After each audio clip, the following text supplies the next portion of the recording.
Welcome back, everybody, to another episode. This is episode 16 of the Card Chatter with Refractor Jones and Bobbles and Ball Cards. We are winding down the month of September, but as we have done for the entire month, and likely I feel we'll probably continue to do this as long as the Masons mission is still accepting the donations and everything. Um, I'm going to throw the QR code up. Let's all help support Mason. Try to earn money, raise money on a 100% nonprofit. Just want to mention that to help other youth who deal with pediatric cancer and the struggles of that on the day-to-day basis, as well as their families. So really appreciate everybody that has been able to help support that. Or even if you've just hit that subscribe button, it does, notify us. And as we've mentioned every episode, we do appreciate that. And we are definitely going to be doing donations for everyone who has subscribed. So hope you guys have, Refractor's putting up a five, number five. There has been 5 new subscribers since we started doing the Masons Mission promotion, and we do appreciate all of you. There's also all the likes, the comments, everything else. We do appreciate that and joining in. So, how are you doing, sir? You doing good on this? We are recording this just so everybody knows out there, all the listeners. It is Sunday, September 25th, 7 p.m. on the East Coast is when we are recording this. So, how are you doing this evening, as we'll say it? Well, I I, I got to be feeling good, right? I'm 3-0. Your Dolphins are 3-0. Oh Um, man, I I don't. had to message I you. can't believe it. Yep. I had to message you. I will tell you. So earlier in the week, I was talking to Sean and JJ, and we were discussing that Buffalo Miami game. And the game that stood out to me, first off, that I was pretty spot on with, I said, watch the talk with Jalen Hurts. And I'm curious to see, do people start talking more about Jalen Hurts? Eagles had a big win today over Washington. That game doesn't Mhm. shock me. Washington isn't a very good football team, and that stadium, FedEx Field or whatever they call it today, is kind of like a second home for Philadelphia. So, I know the Philly fans show up in DC for any of those games. It's like an alternate home game for them. And so that game didn't shock me at all, but I'm curious to see if folks start talking more about Hurts. But then JJ, I think it was Friday. I think it was Friday. He messaged and was like, "Hey, did you see the report? Like 4 defenders are out in Buffalo." And I was like, things could get interesting because I had actually pulled up the matchups with Tua in Buffalo, and he had struggled. Like his record is really good in the NFL, and his numbers aren't too bad. But when I pulled up his numbers against Buffalo, they were ugly. And I was like, man, all this Tua wave that's been going on, it may not look good. And I'll tell you, early in that game, he didn't have very good numbers. And then obviously he suffered a head injury. I don't know. I know you were busy and you didn't get to watch it, so I don't know if you heard all the headlines. He got knocked out of the game, No, I and didn't hear Bridgewater that. had to come in, and Teddy then came in, Tua right? Teddy came in for one drive, and then Tua came back. I will say I did see a report that the NFLPA was going to investigate how Miami handled the protocol because it was a head injury that Tua was out with, and he wound Hmm. up coming back in the game. So, going to be interesting to see how that plays out. If they find anything, I jokingly said, you know what the Dolphins' protocol is for Tua, right? Do you know Yeah, what it is? yeah. Just hopefully that he doesn't get his bell rung and he's not laying flat on his back. Yeah, but you know how they check to see if he has a concussion, though, right? Oh, of course. They just ask him to spell his last name. Oh, shit. Hey, that's a pretty challenging thing It might be for him. He, he, there. he did go to Alabama. No, I was joking with some people after I seen that report, and I was like, "Well, hell, he has the easiest protocol. All he has to do is spell his last name. They could hold a jersey up in front of him so he could just read the letters." But so catching up on this weekend of football right now. Obviously, the Thursday night game, Cleveland beat Pittsburgh. Uh, I am neutral on that game. Don't really. I wish both of them could take L's, but that isn't possible. Carolina beat New Orleans. I thought New Orleans was supposed to be supposed to be a good team, Mhm. but not looking like it so far. On the Justin Fields. on the Steeler game, is Trubisky still the quarterback there? They haven't put him Yeah, to I bed yet. do think he played. Let me check real quick before I speak out of turn. I do think he played the whole game. Let's see. Yeah, he was 20 for 32, 207 yards. That game was more. It was more Nick Chubb, Yeah. 113 yards and a touchdown, and Amari Cooper broke 100 yards and a touchdown, and Joku had 89 and a touchdown. So Jacoby Brissett had a really strong game, and Nick Chubb on the ground did very well. So, um, but yeah, I just Trubisky's still in I'm not. under center there.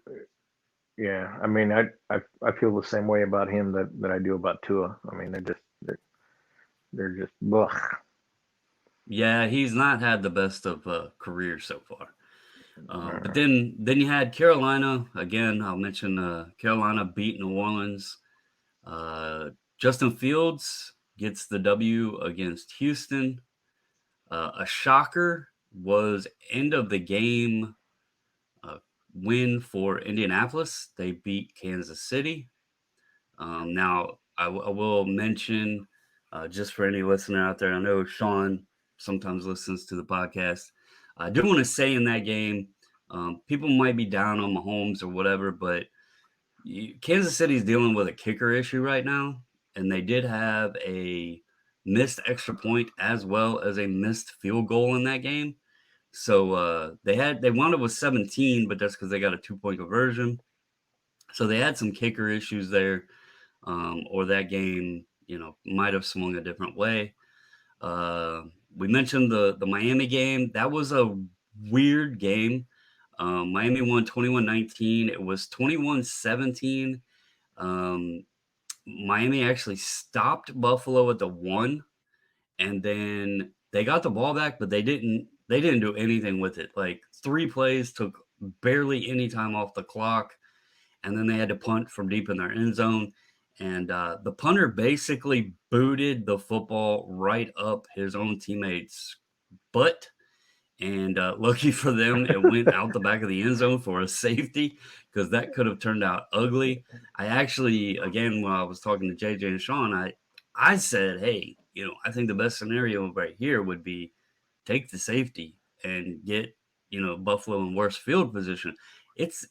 People think, oh, well, these guys get paid to punt the ball, but you got to think when you're at the 1, there's not much room there to actually get much no, lift, and they're it's rushing to tight. get that ball out of there. So Yeah. I think if he would have actually gotten that punt off, I don't think he would have gotten it any further than the 50. I think it would have likely been like the 35-yard line. And then you're talking a Mm. 21-17 game where Josh Allen only needs to go, 35 yards for a touchdown. Um, I actually think that that that butt punt, is what they've already coined it, was a blessing in disguise for Miami. It made a Yeah. longer field for them, even though a field goal would have won it. I think it put things a little bit more difficult, especially without timeouts and all that stuff. But Minnesota slid. They won 28-24 over Detroit. Baltimore did not collapse this week. They won 37-26 to New England. That game was back and forth. Um, New England actually had the lead for a little bit, and then Baltimore took it back. Just a couple notes on this one. Mac Jones, uh, it looks like he suffered an injury. He was in a lot of pain coming off the field after the game. I read a report it was on his final interception, but then I read something else that said it was on the final play. So I'm not exactly sure where the injury occurred, but he had 3 interceptions against the Ravens defense. I just was talking last week how Wow. bad the Ravens defense was, and Mac Jones threw 3 Yeah. interceptions against that defense, and I'm questioning, does that mean the Ravens defense is better than I said, or that Mac Jones is worse than people thought? Um, Not 100% sure there, but it's a little alarming, 3 picks against that defense because they are not good. In fact, they've given up 77 points so far on the season, which is Wow. tied for second worst currently in the AFC. But on the flip side of that, they've scored 99 points so far, which is actually most in the AFC. So um, Mhm. it's a tale of a good offense that's clicking. Lamar today had 4 passing touchdowns and 1 rushing touchdown. He had over 107 yards rushing, just over 200 yards passing. He did throw 1 pick, but the offense is clicking. They put up 37 again this week. So it's a tale of 2 teams there in offense versus the defense. Bengals get their first W over the Jets, no surprise, 27-12. Tennessee 24 over Vegas. Vegas is not good. I don't know why, but Vegas is not Yeah. good. Um, They were great in the preseason. Tennessee, well, they actually made a comeback in this game because this game was a lot worse than this score shows. Um, but yeah, they're not good. Mhm. 24-22 there. Philly destroyed Washington 24-8. Uh, Jacksonville, this is the shocker because this was another game I said, and I don't remember if I said it before the rib injury or after. I don't remember. But anyway, I had predicted that Trevor Lawrence traveling across the country to go play in LA against Justin Herbert. You had a matchup um, against 2 top young quarterbacks, and I thought we were going to get a little bit of Justin Herbert hype because I figured Herbert was going to just absolutely destroy Trevor Lawrence. Um, I don't know, especially with the travel and all that. Jacksonville flying, from Florida over to LA.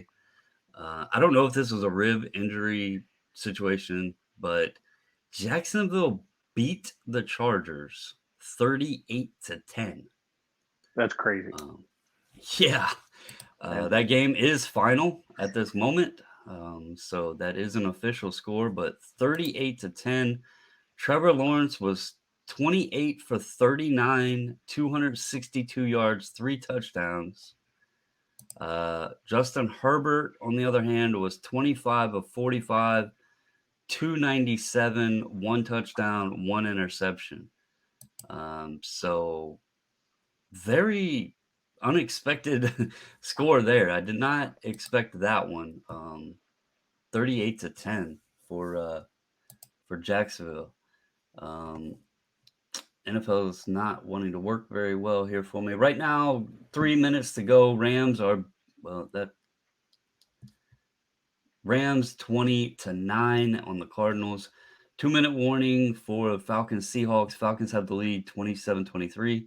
Tom Brady right now with 2 minutes to go in the fourth is losing to Aaron Rodgers and the Packers.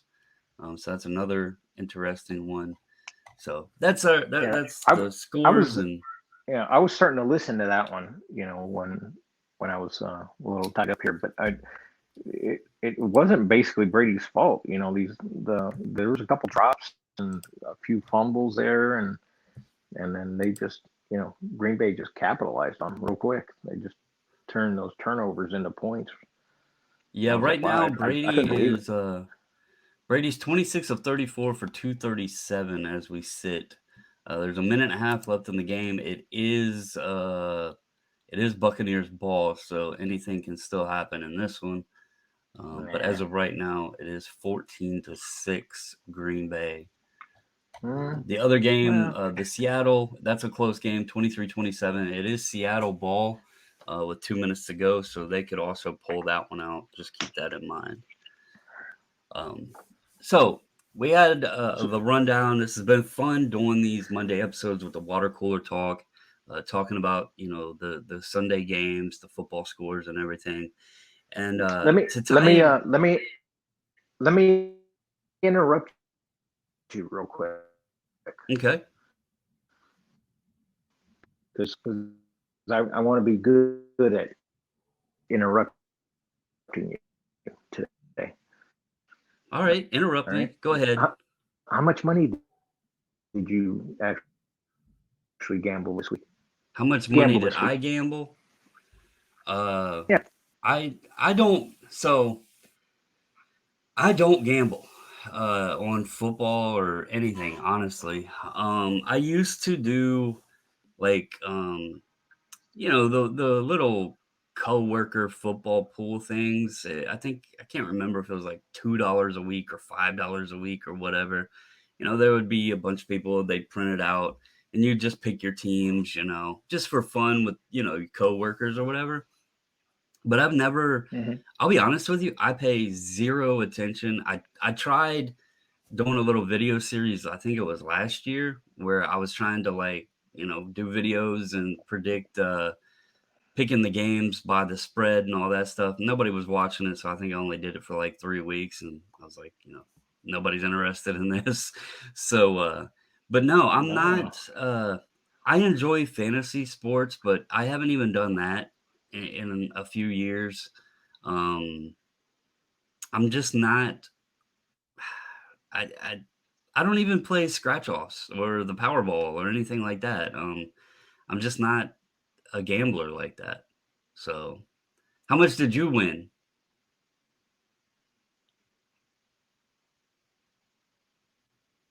Yeah, I'm not a gambler at all. I have no interest in it. I'd rather put my money in cardboard than putting it on the line somewhere. Yeah, I mean, I I can understand that people get excitement out of it, or I know like fantasy sports brings people's attention more to actually watching the games because then they're vested into players. You build a fantasy football team and you might not care about a single person on the Dolphins, and I'm just using them as an example, but you might not care about a single player on the Dolphins, but you might watch more of their games to or keep up with their games because you have a player of theirs on your team. So Hmm. I get how it can connect more interest within the sport, but at the same time, it's like outside. I guess outside of entertainment, um, it's just it's just a big risk. I mean, I would be curious to know how many people that do regularly gamble, um, like at the end of the year, so to speak, how much are they up? Is it a thing like where if you go to the casino and you sit down at a slot machine and you win the jackpot, do you get up and walk away? If you hit big on a parlay or a week of bets or whatever, do you just say, okay, I'm good for the year? Or do people look at it as, well, now I'm up, so I have free money to play with to try to win more. I don't know. I don't want to speak on how folks do it or what the mentality is there. I'm not saying it's right to bet or gamble or wrong. It's just not something, outside of doing I maybe Super Bowl I just squares or weekly pick'ems. I had no interest. yeah, I feel it's a sucker's play. I mean, let's just say, you're out there throwing $30 to win 15. I mean, how does that make sense? Well, and that's kind of what we talked about before when we started recording this. This is the topic that I wanted to tie in with the hobby itself, with the sports card hobby, because I have been looking up several different numbers. I've been trying to piece together where this surge, so to speak, in it's more so in the higher end market, but even on even the flipper scale, I'll say even the flipper market, I think has been derived more from this section of, um, I don't know if you want to call it entertainment or interest or what have you, but trying to piece the connection between possibly gambling driving the values within the card market. And, you touched on a couple things there. Like on betting, your odds are normally you have to bet, we talked about one. I seen a guy, he had a ticket and he had bet $3,000 and he hit on his ticket, but his winnings was 1,800. And to me, that always seems like the odds are in the house's favor. Yeah, You know, absolutely. Because that what's the house going to do? They're going to leverage that. They're going to leverage that money, and they're going to say, okay, hey, look, this is why you have to wager 3,000 to win 1,800 because the other guy on the other end is doing the same thing, and he's basically paying off the juice to you that you make, and I still make some money on top of it. I mean, you're right. the only person that wins is the bookie or the casino. Casinos weren't built on winners. Yeah, right. And that's kind of like when I seen that, it made me question a topic that's been heavy lately of wax prices. We talked about it with the Topps Chrome boxes and how much those prices were and everything. They're coming And down. well, they have a reason. Yeah. By the way, there's something, not to get off topic here, but there's something that's been overlooked that uh, was similar to the Tops thing that I don't know if people just aren't aware of it or it just hasn't been mentioned. But there's been a lot of heat put on Tops because it was so obvious that those SP cards went in there. Panini did just basically the same thing on a product that just came out, but nobody's really talking about it. They had advertised in the sell sheet and everything, the checklist had sneaker spotlights for Basketball Chronicles. Um, and those that don't know the Chronicles product, it normally is derived from many different sets. You don't just have one specific base set and then inserts. It has designs from several sets. And then they give like a checklist out of what autographs you can hit or jersey cards or what have you. And one of the key cards that were listed and advertised as being in the new Chronicles basketball was the sneaker spotlight autographs, which normally are in noir, and they're very collectible. The missus hates them, but they're cards that like feature the player's shoes, and we know shoes are a big connecting point to NBA players, but it'll feature their shoe, Mhm. and then they're normally signed in like a silver ink or a gold ink or whatever. And those were supposed to be in Chronicles, and then I guess right before release they removed them, and so people had all of this hype, and the prices of the cases and all that stuff were were pretty substantial.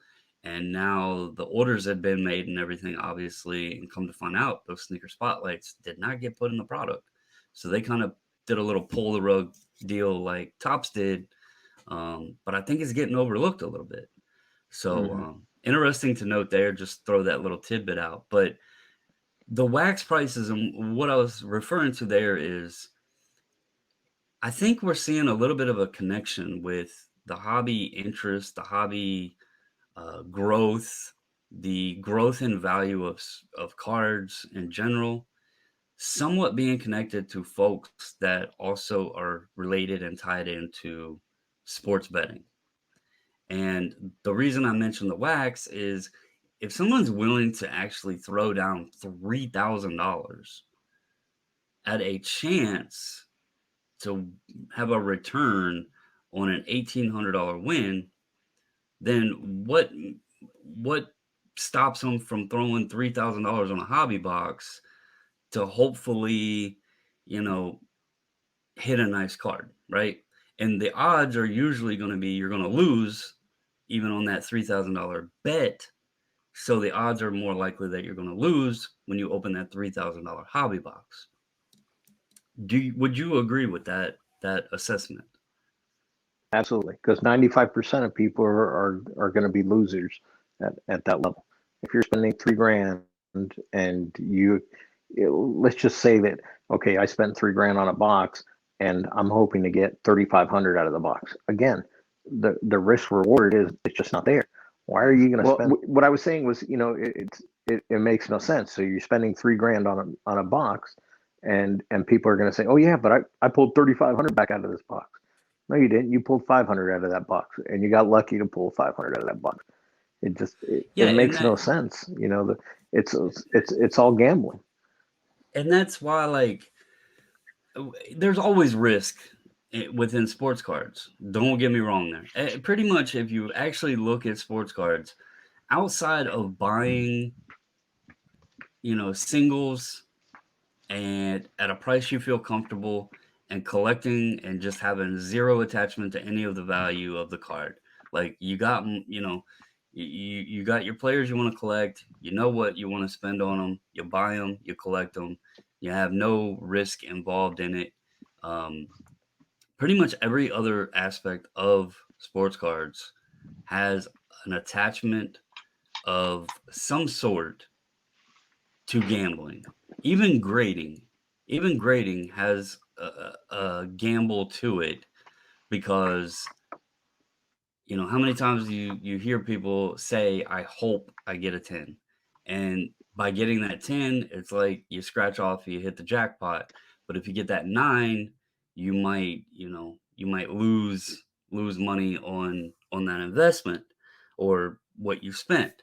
So you know, everything from opening on a pack and hoping to hit a particular card to buying a box and hoping that you get something out of the box for the price you paid for the box to prospecting on a player, buying these young quarterbacks or minor league players and hoping to make the bigs, and that somebody pans out, to grading cards, to, I mean, even throwing cards up on auction can be a gamble. I mean, you're taking the risk Yeah, of getting bids.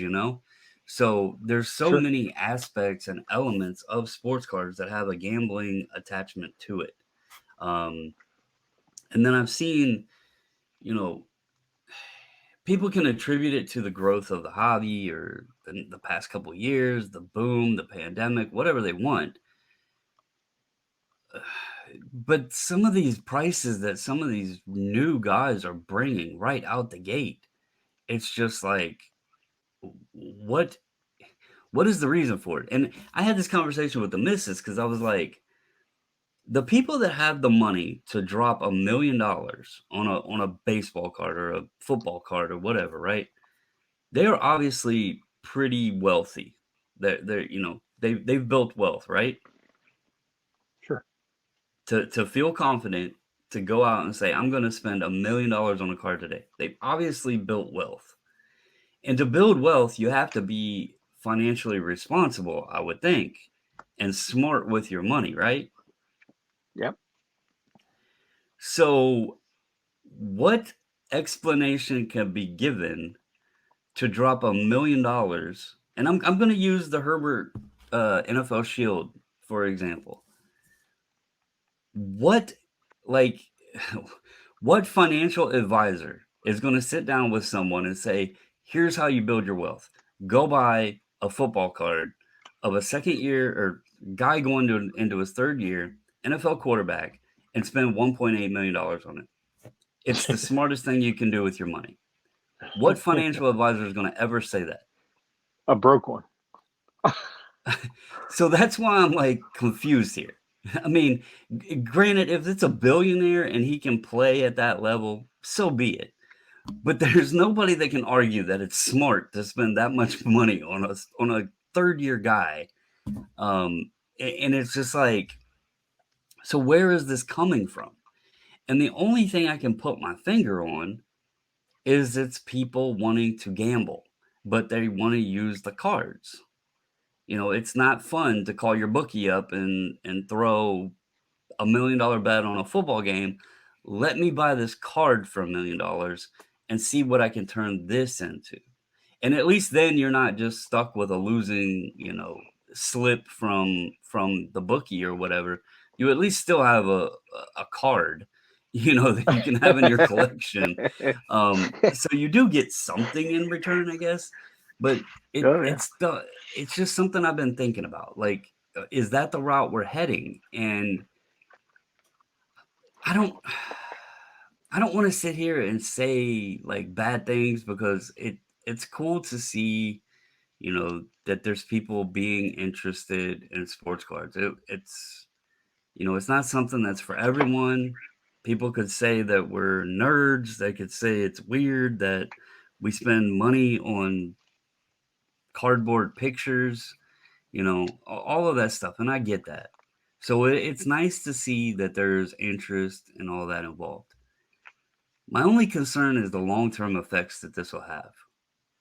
You know, and I don't mean specifically for myself personally, but legitimately concerned for others. If How is the hobby going to sustain growth and stay strong if there's people constantly losing because they've now put it as an element for gambling? I think people say, well, it's been around for 100 plus years. Yeah, but majority of that time wasn't connected solely for value purposes. It was the cards were collected. They were Yeah. tied to a player. They had a No, significant you were tied meaning. to a player. You were tied to a team. Yeah, the investment was your favorite team or your favorite player or Right. even your favorite Yeah. product. In the 50s, if you had to make the decision, and today even, but back in the 50s, you had Topps and Bowman. And did you want the Bowman mantle or the Topps mantle kind of thing? And I'm sure kids back then probably, if they were collecting and not putting the cards in their spokes, you know, they might have wanted both. Just like today we may be open to many different products. um but I'm kind of fearful on some of the tied in, and I'm not specifically just solely talking about the $1 million cards, but if it's trickled down and folks are out there spending 500, 800,000, 1,500, $5,000 on wax, and they continue taking L's because they're opening this wax, and the return just isn't there. Um, I'm not even just fearful that people are going to get fed up and hate sports cards. It's going to have some major negative effects on folks, not only financially but mentally. They could induce a lot of stress. Look at the effects of gambling and what it can do to people. It's an addictive thing, and people sometimes ruin their life because they get hooked on that gamble. And I don't want this hobby, because that's what it should be, is a hobby. I don't want this to then be looked at as something that's like ruin people's lives, you know? And really it shouldn't be any of my concern, but at the end of the day, I do enjoy sports cards. I enjoy collecting and I enjoy the people in it.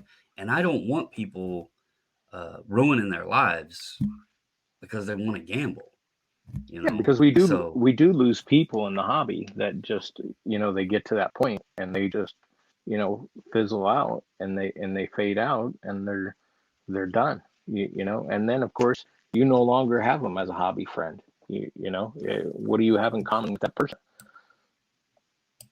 right. And not only that, people might say, well, for every person that leaves, there's someone else out there that'll come in. But over time, Mm, if it's so many negative experiences in it, that's going to start getting shared. And then it's yeah, going to, instead of all the record breaking sales, you're going to hear about all these people that lost thousands upon thousands of dollars in sports cards, and that's Yeah. going And to and deter people from here's coming in. here's my big feeling on that. There's absolutely 100% market manipulation going on in the market. These big astronomical numbers that are being thrown out there, they're not realistic. It's just Right. basically a trickle down effect to get you sold on a product, to get you sold into the next product, to get you into buying their product. You know, I truly believe it's manipulation without a doubt that there aren't that many people that can be spending that amount of money on sports cards. So that's why I say there's definitely manipulation at the top, and it's trickling down, and it's done organized, because you want the masses to buy product. Well, You- look at even just the most recent thing, and we just kind of touched on it with the Tops debacle with those SPs, and we talk about the gambling aspect, right? That's all this has all been Mhm. tied in about. It doesn't, like I said, it doesn't all necessarily have to be that $1 million level. But what did Tops in their statement even specifically state? The SPs were added as a chase element, right? They Mhm. added in a couple prizes for people to go out and buy the product and rip the product to chase after these short prints. So that even kind of it's like the Willy Wonka thing. Everybody's Yeah. chasing and hoping for that golden ticket.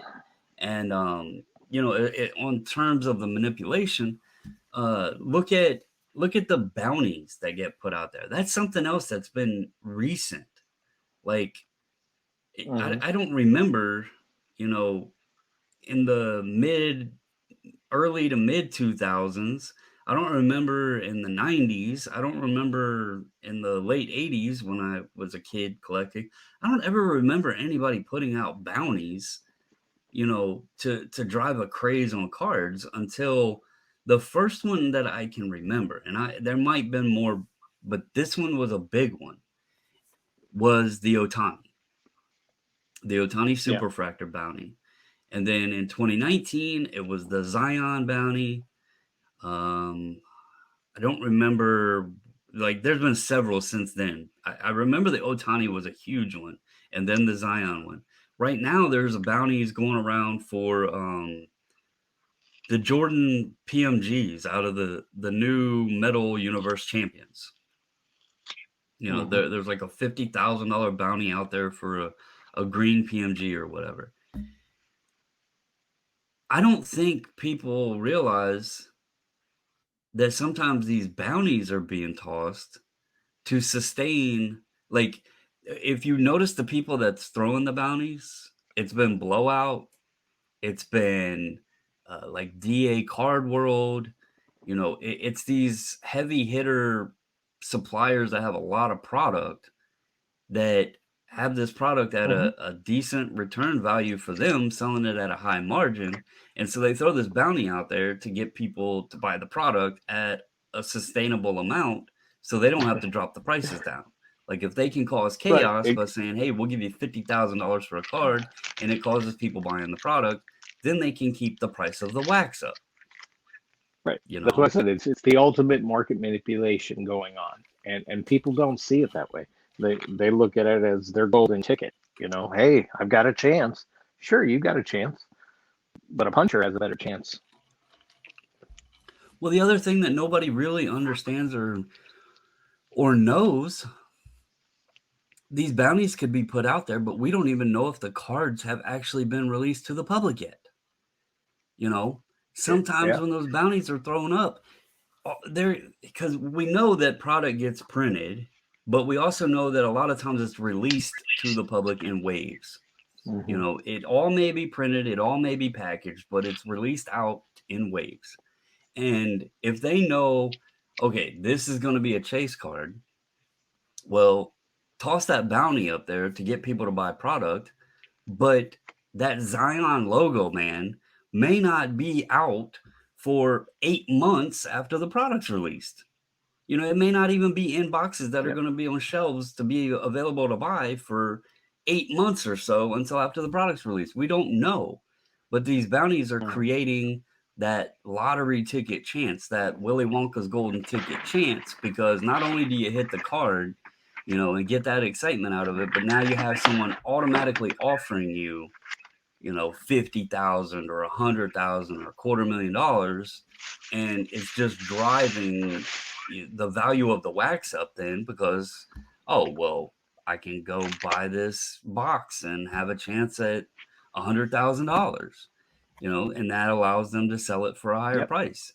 Um, your the other funny thing, and the reason why I was like, been thinking about this a lot, and I'm glad that we can, I have you to talk about this, because I didn't want to do this video and like by myself and look like I was being this negative Nancy. I wanted to do it as a discussion, because the other thing that kind of amazes me is when you go buy a scratch off ticket, or you go buy a Powerball ticket, or Mega Millions, or whatever, they give you some sort of odds.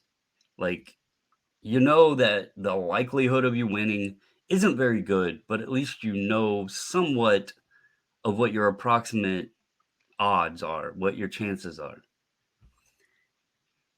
The Yeah. company that has two licenses right now, and the funny thing is it's the two licenses that are driven highest by values, which is basketball and football. And obviously, I'm speaking on Panini. They never put any odds on any of their products. So the ones that are, and let's not forget, football is also the highest, the sport that's betted on the most. And Panini has Yep. the NFL license for their products. And now those products are the ones selling for arguably the most money. And then you have a company that's given people zero insight onto what their chances of even hitting anything even is. It's Yeah. kind of Because crazy to think about. it would, but the problem is it would basically spill the beans. It would tell you production numbers by you being able to gauge what your chances are to hit something versus what's actually produced out there. So because they're never going to produce production numbers. But do you think do you think that would mean, or like, I sometimes think it would actually help them sell product if people knew what that. I mean, think about it. People buy scratch off tickets every day. And especially people, if they're Yeah, addicted but to gambling, they buy them every day and they know what their odds are. It doesn't deter them from going and dropping a $50 bill to get, $50 in scratch offs. They're still going to go do it. And I don't know. I think it might actually help, because it would give people some confidence that there is some numbers there to tell them. The base cards are about the only thing that you're going to spill the beans on, what the print runs are. And let's be honest, that kind of fad is came and gone now. People know there's a mhm, ton of base cards printed, so that's not the fun thing that people want anymore. The other stuff, you got mhm, 50 different colors of the rainbow with serial numbers on it to tell people. Now, there's other retail parallels and some other unnumbered parallels, but to be honest with you, there's some stuff that we know is really rare, and people don't even pay much attention to it. Like, because it doesn't have a serial number on it. That's the funny thing about this. Like, people need to know the serial number to know, oh, well, there's only 399 of those. But there's stuff out right. there that has no serial number that's way more less printed. Like retail reds and Prism. You know, at one time I think the print run of those was estimated to be 11, but it didn't have a serial number on it, so nobody paid much attention to it. That's part of it. Why, like, I almost wonder if actually telling people, because it almost feels like sometimes people need to know exactly how much is there for them to then want it. Does Mhm. that make any sense? It does, but unfortunately, in this hobby, you're on a need to know basis. They're never going to give you. anything to be able to hold over the top of them, and that's why everything is always kept so close, to their vest. They just don't they don't want to. It, it would hurt their bottom line is the way they look at it, because they're going to say, look, we're printing X amount of cards, and there's not enough people in this space to handle those X amount of cards. But we're sure as heck not going to tell the consumer that. We're going to give them that false sense of, rarity of something, and create a parallel that has an insert, or a single card that has 50 different versions of it. So I'm not. The thing is, I'm not naive to the fact that how manufacturers actually produce their cards, and how they they go to entice you, the consumer, to buy that stuff. That's why I'm just not a wax player any longer, because the numbers don't make sense, and I'm a numbers guy. So it's just Yeah, I mean, uh, again, it doesn't matter what product you buy out there.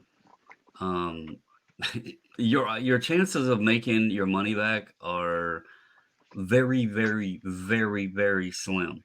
So that's why I said I slim don't to know none. if even putting, yeah, I don't know that even putting the odds on it would necessarily, like, if people would even care. I mean, Tops puts odds on it, but the funny thing is, I don't know if people have actually recognized this, because people give credit for Tops putting odds on the product, but there's very little of the parallels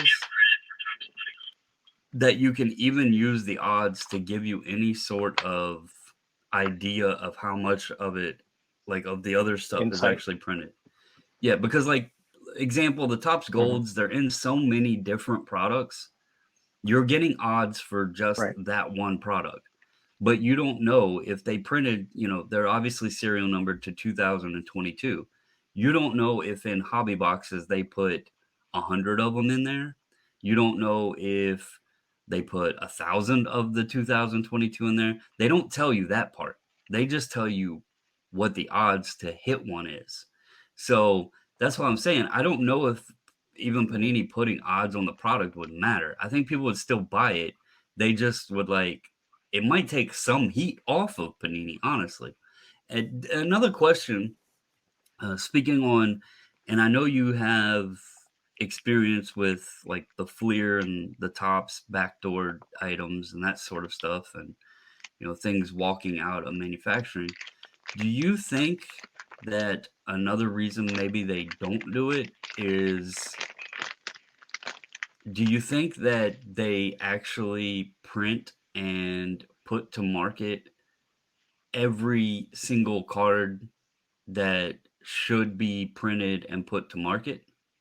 Or do you think some of it, like, gets held back to a sense? It, I don't know if it's done anymore, but I know how it was done in the past. I mean, in the past, there was stuff that was held back because companies actually wanted to replace your damages. They were really good about that. I mean, Tops was fantastic about that. If you had something that was damaged, all you had to do was call them up. In 24 hours, they get right back to you. They give you a SKU number, and you would throw it in the mail. In less than 3 weeks, you would have that same card back. I mean, I can recall Fleer, what they used to do with any serial number stuff. They would cut it. They would cut the serial number card, like a lot of the legacies and the mystiques, and that type of stuff. What they would do is say it was numbered 2 of 100. If you sent in 2 of 100 and it was damaged and you wanted it replaced, they would give you 2 of 100 back in perfect shape, but then they would cut the other card and they would send it back to you to give you that security to say, hey, look, there aren't two of them out there. Sliver of your 2 of 100, and you have the only 2 of 100. But yes, most definitely, stuff was held back then. Now, you know, companies care less. They don't care about replacing anything for you. Well, I'm wondering if so the reason I ask this is, if you go on Panini's website, like, they have a lot of stuff you can buy with points and that sort of thing. Um, And then you'll also Yeah. notice, like, a lot of times in National Treasures or even Flawless, you'll get cards like, say this is 2022 Flawless, right? You might get a card from Hmm. 2020 Flawless, and they'll be added on the checklist as like, it's basically cards that didn't wind up in 2020 that were supposed to be on there, and then they get funneled in later on. Like the player didn't sign, or maybe they're leftovers that weren't redeemed, redemptions, what have you. And then they just funnel them into like the next year's products.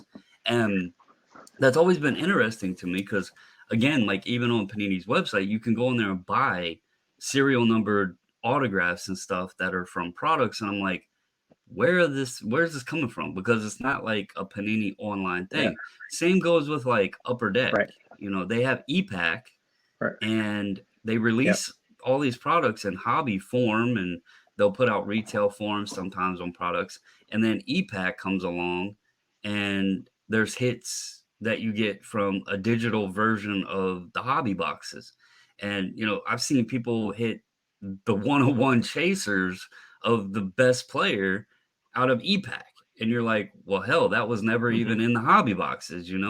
So there's many different Right. areas where product is like now coming from, and it's made me wonder, like, are they even, packaging every single thing and putting it to market to where people could even have a chance at hitting it? Like, I heard a discussion the other day asking about 2018 Prism, and has anyone ever seen the Black Finite Luka Doncic?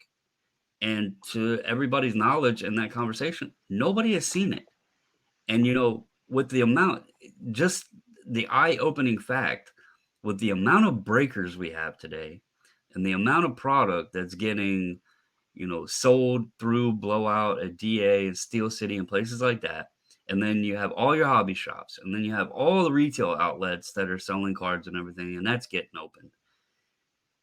To think that it's all not even potentially being put out to market, and then outside of that, obviously it's not all getting sold or it's not all getting opened. That tells you there is a hell of a lot of product that's being printed without them even telling us, with the odds. So that's kind of why I'm like, I don't know that Yeah. putting the odds on there even matters. I mean, we know there's a lot. Yeah. Let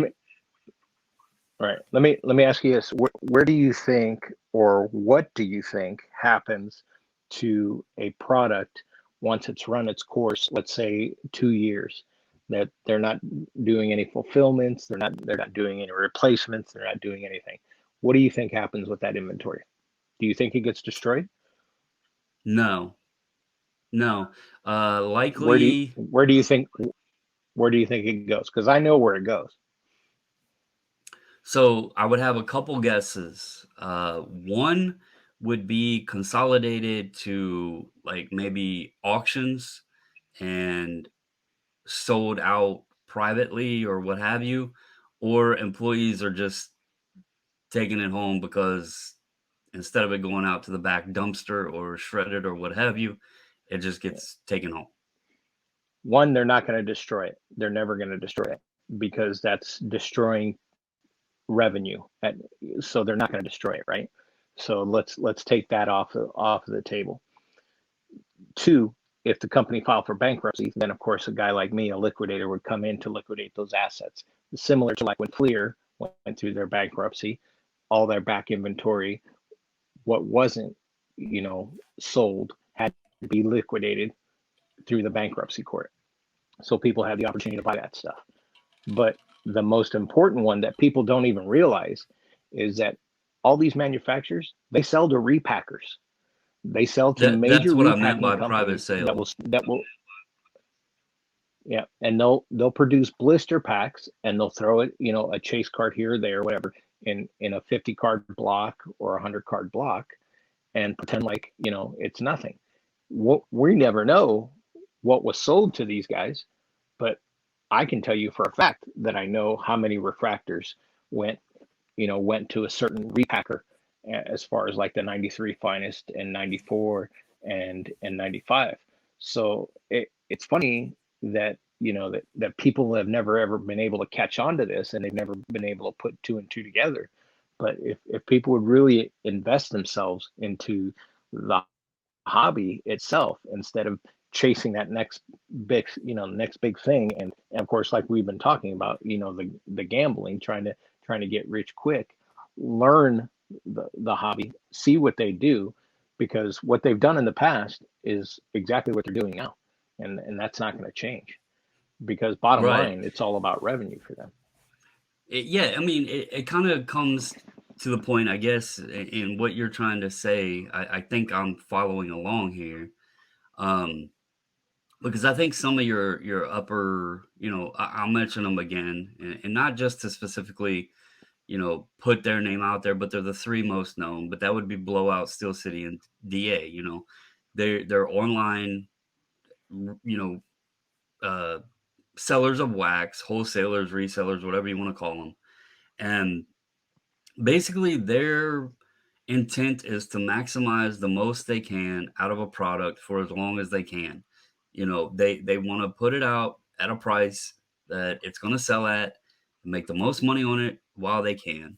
And then once it starts fading out, you know, if the demand falls off, then they'll start clearancing the item and try to get a return on that.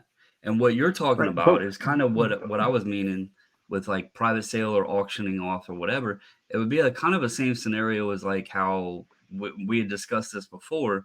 How Brian Gray from Leaf wound up with stickers that were from Upper Deck that had Kevin Durant autos on them, because what happened there was Upper Deck had KD sign the stickers, but then they lost the rights to be able to officially use them. So then they just sold them instead of throwing them away. As you said, they're not going to destroy them, but they couldn't use them. So why not sell them? Pennies on the dollar or whatever, how much ever he paid. I think he said he paid $30 a sticker or something like that. But anyway, they're going to get some money back out of it. The same way with the wax stuff, like they're going to hold it. If it's a strong product, they might not budge much on the price, but if they've sold enough and made good money out of it, they're going to start gradually lowering the price down and then selling it for whatever they can get, because they've pretty much made all they're probably in the black at that point anyway. So everything else is just profit. So yeah, that doesn't surprise me at all, that these guys hold on to stuff for a little bit and then, move on off of it. So I was just saying is, I don't remember where we ended up at, but So I what was you were kind of talking about is about you were talking about the distributors. Okay, so how distributors had to push that product and trying to get it out as quick as possible, but right. in the long run, they also need to make their money. But what is that that these guys are on a 30, 60, maybe even sometimes 90-day net. So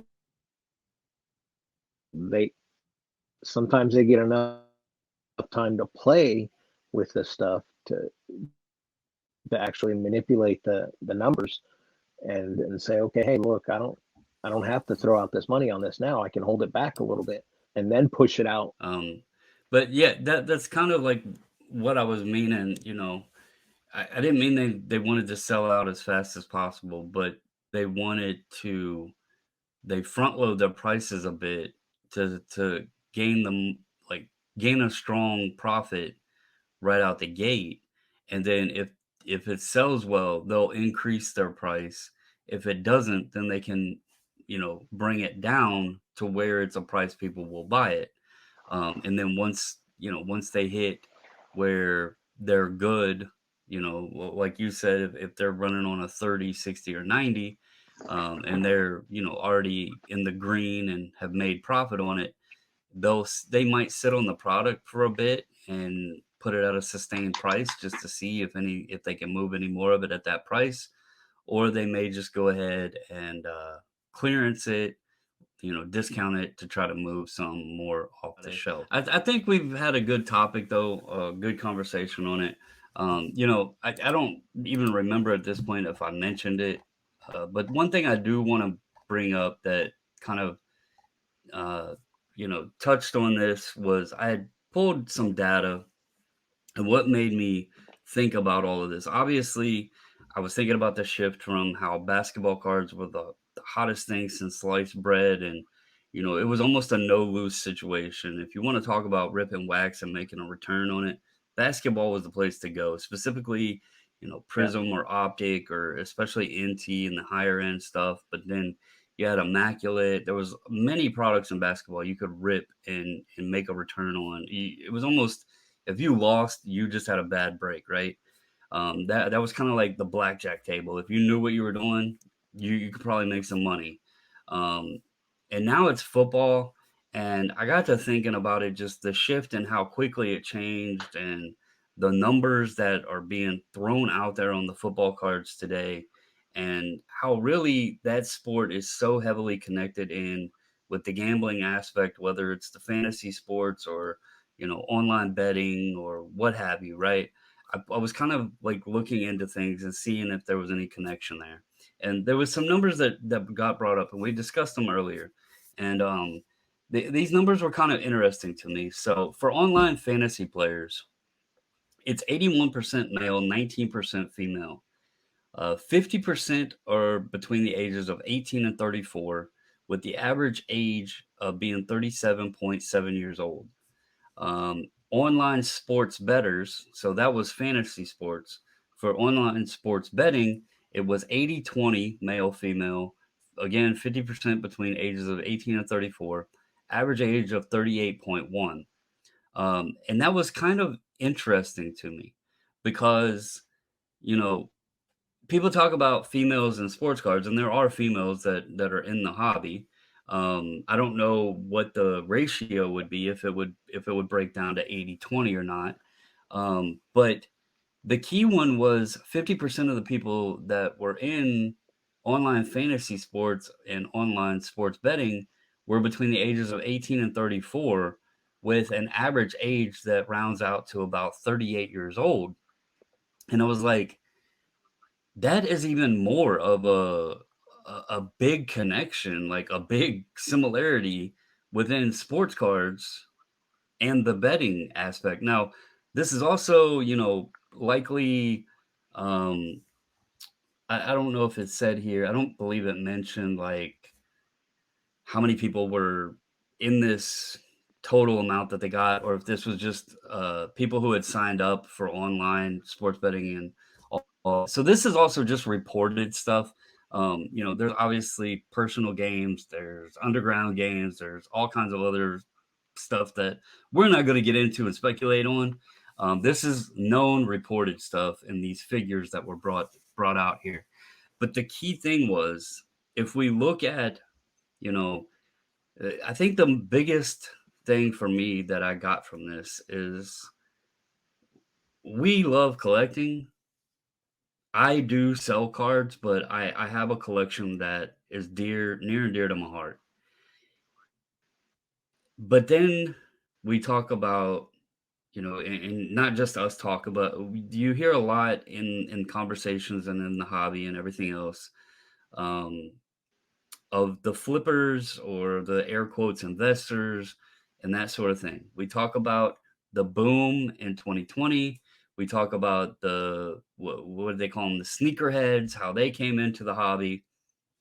And there's many different elements that have changed over the last few years. And I thought it was very interesting, and why it even led me to thinking, were cards starting to be connected more and more with online gambling or sports betting?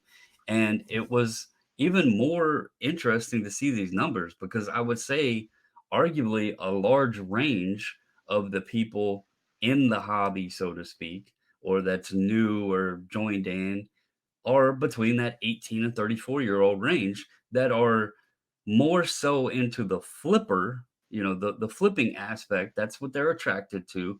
Those quick flips, those daily, what was it, star stock stuff where you could almost, do like the daily flip type thing. And then when you look at the average age of being 38, that falls right in line too. I mean, I'm 42. Many people I know in this hobby are 35 to 45, 50 years old. my analytics for my YouTube channel is in that 35 to 60-year-old range. And when you really think about things and the average age being 38, there's a pretty big connection there. So I don't know what I got going on with Refractor. Um, he had two little channels coming up. Are you back now? Can you hear me? All right. Yep. He's giving me a thumbs up. So anyway, he's having a little bit of connection issues. I think we've had a great discussion here.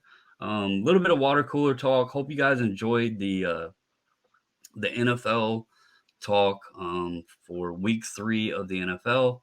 Let us know. Join in the chat, please. Let us know. Do you see any connecting dots of people that are partaking in sports cards today, having similarities to the folks that are also interested in the online sports betting?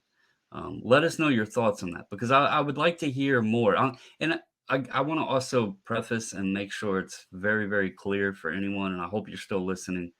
Um, this isn't saying that it's right or wrong. I'm not sitting here saying that people that enjoy betting or gambling or anything like that, I'm not saying it's wrong. I'm not saying anyone interested in cards because they enjoy gambling or risking their money. I'm not saying it's wrong. I'm just saying I wouldn't do it, but just because I don't do something doesn't mean you can't. I don't like white milk. I prefer chocolate milk. You might enjoy white milk What is and wrong you with like you? strawberry milk. I have a weak stomach. Dairy products hit me pretty hard. So even to be able to So stomach it, I have to have chocolate milk. so chocolate milk makes it okay. No, but it at least gives me a better reason and excuse. To be honest with you, I don't drink a lot of milk at all. I Oh, used to a lot as a kid. Like that's all I wanted to drink. And my junior year of high, no, yeah, junior after my junior year, the summer before my senior year of high school, I wound up in the hospital over the summer, and the only thing we could tie it to was um, not necessarily dairy product because I can eat cheese and I'm not lactose intolerant, but milk mm, itself, something within milk, it sours my stomach really bad. So I man, do try to enjoy a little glass of chocolate milk here or there, maybe some strawberry milk, but other than that, I have to stay away from it. And yeah, it is what it nothing, is. But nothing, it's not that I hate it. I just it no- makes me sick. nothing But beats an ice cold glass of milk and some ice cold Oreos to dunk in yeah, that milk. I'm not hating on milk at all. I actually, like I said, as a kid, that was my preferred drink of choice. But before we go and before I lose you again, and just to clear it up, I'm gonna have to chop a lot of this up and turn it into piece it all together. But do you have anything else that you would like to add? You know, regarding any reflection of No, the online side to the wax side to the interest level in the hobby, anything like that. I I really think that football is derivative from gambling, and vice versa. They just go hand in hand, and it's not so much like in baseball. I mean, there's baseball guys and gals are just purists. They love the game. Football, there's to me, there's always been money on the line. It's just always been that way. It's just not something that's ever changed. I mean, ever since I was a kid, I knew there was money on the line on a football game. I always heard it. So, Right. so, so to me, I mean, it makes no difference to me because I don't gamble. I mean, there's no point in me gambling. I know where the money goes when you gamble. So I'd rather put it in a cardboard, and if I gamble there, then I gamble Right. there. I And you mean, mentioned baseball and like you used the word purist. I did actually, when I was first looking into all this, I was trying to find if I could get any percentage base on like was it 50% of betting was done on football and 40% on basketball, like what the percentages were broken down. And I couldn't find any detailed information on that. But what I'm I going to say did find it's I'm going to say it's at least 70% to 75% football. I mean, Yeah, football's heavily betted. again, I didn't want to put any numbers out there in that aspect because I couldn't find anything relevant to it. The only thing that I could find is they did say baseball is one of the least gambled because there's like the point spread and that kind of stuff. Yeah, They said the statistics within baseball and the way gamblers, or bettors look into it, it's harder to bet on baseball games, and yeah, it makes sense. I mean, baseball is a crazy sport. I mean, I'm a Nationals fan, and look what happened not just in that World Series, but the entire playoffs of 2019. If people were betting money on that, they would have lost a ton because nobody, even history, did not would not have said the Nationals would have been World Series champions. So they mm, did something that had never been done before, and so it makes sense there. Football a little bit more predictable when a powerhouse team versus an underdog team. Um, your odds are against you to bet on the weaker team, but any given Sunday mantra can come into play, and you might throw $50 on the underdog to hope to win a jackpot. So it's a little bit easier there, but yeah, I mean yeah, it's an interesting topic. I would, I would be lactose intolerant if I started betting on games. I'd be a nervous wreck, man. Even if it Yeah, was I fifty mean, bucks, man, I'd be sweating bullets. I'd be like, damn, I could have put that into some refractors. I could have put that into some inserts. I'm a, yeah. There's just no way. There's the only winners in betting are bookies and casinos. And fine. If you want to play that field, that's your thing. It's not mine. I mean, yeah, I guess the way to look at it is if they're doing it just for the entertainment, um, more power to them. Yeah, everything costs money, right? Eh, yeah, everything costs money, and I guess it's the same way with wax. If you want to buy wax for the entertainment factor, I'm just thinking, me personally, um, I just never see how it's entertaining to know that you're likely going to lose money. Like, if I'm opening a box and I know I'm not going to get, let's say it's a $30 blaster, and I open it and I'm like, all right, I'm not getting $30 out of it. It's okay here or there, but there is no way I could swallow $3,000 on a box to know I might not get nothing. You know, Right. I That watched that the 30 case.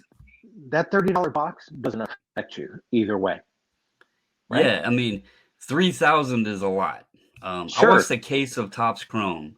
I'll tell you, before we go, I watched a case of Hobby Topps Chrome opened, and the best card that I seen out of the entire case, and I'm not talking box, I'm talking a full case, and the best card I seen pulled was it was non-auto orange Vidal Brujan out of That's an it. entire case.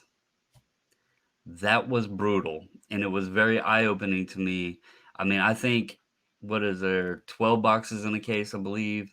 So 24 autographs. I want to say 16 of them at We're least were pitchers, pitchers. of Yeah. course. Yeah, it's some of them were veterans, and when I'm saying veterans, it's not like, Trout or Otani or Judge and Kyle Tucker. Like, what's your return on a third year Kyle Tucker autograph? I mean, what's your return there? That's one of your two autos out of a hobby box that's costing $300. So God. that's kind of eye opening. And again, not everybody can win. I get that, but that was an entire case. You would have thought one box out of that case would have had, I don't even know what an orange Vidal Brujan would bring because he's not like one of the top rookies. So, but that was very eye opening to me. It was a very, very bad box or bad case. So, but anyway, I hope everybody has a wonderful Monday. We do appreciate you guys listening, chatting, commenting, uh, liking, sharing, subscribing, all of that good stuff. We hope you have a wonderful Monday. Hope this helps kick off your week. And as always, guys, thank you very much. Thank you. Come on, StreamYard, get it together.